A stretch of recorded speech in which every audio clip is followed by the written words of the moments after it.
going to be butchering this chicken. It's disgusting work, but really not that hard to do.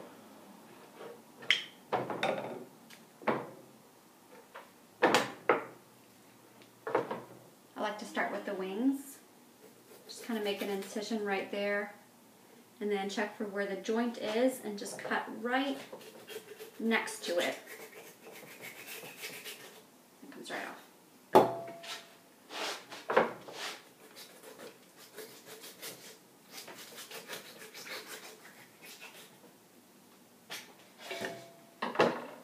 You move on to the legs. Again, cutting right next to where it meets the body. You'll see it separates really easily.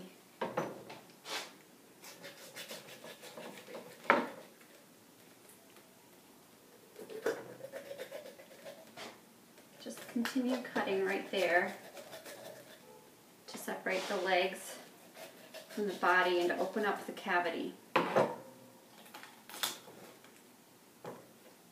thing I hate most about this is the crunching sound. Sorry about that.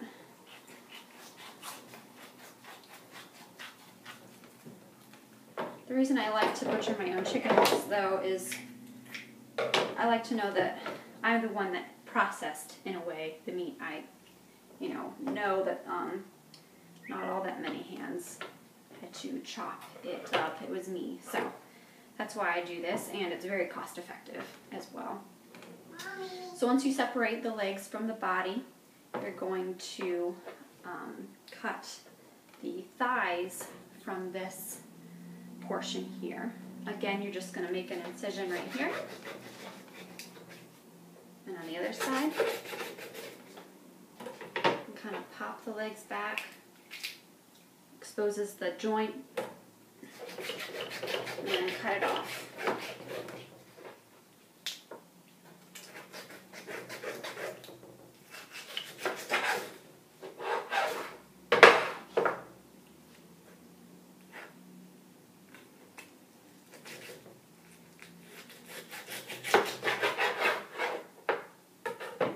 Also handy to have a pair of shearing scissors on hand just to kind of cut through some of the tough fat.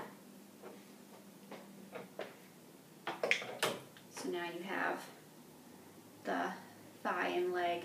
You can butcher this even further to separate those two, but really not necessary. You can just bake it just like that. If you're using it for baking or putting it in soup, you can do it just like that.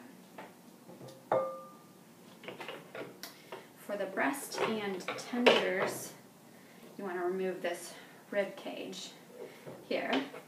I usually just kind of snip it off.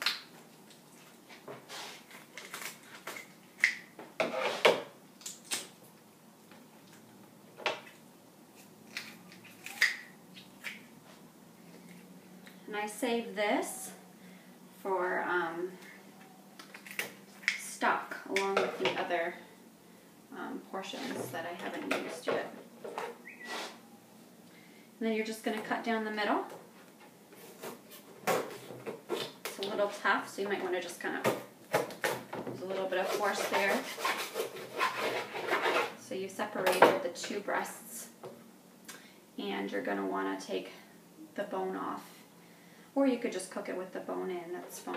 But I like to dice it up and use it in stir fries and things like that. So I like to take it off of the bone. I don't have a very sharp knife, but if you do, you just kind of want to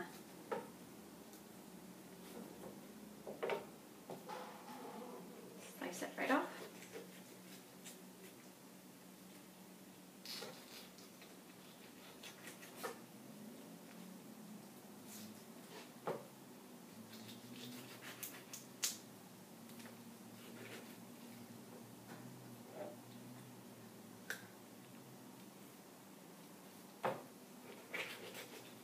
Again, it's a lot easier with a nice sharp knife.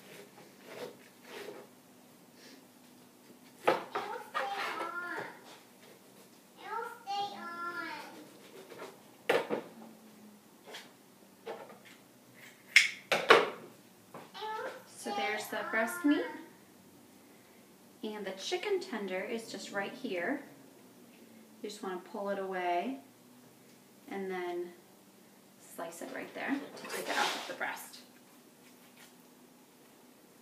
So you have your chicken tender and breast meat, and then you can just actually pretty much peel the fat right off and cut any remaining fat off that you want to get rid of.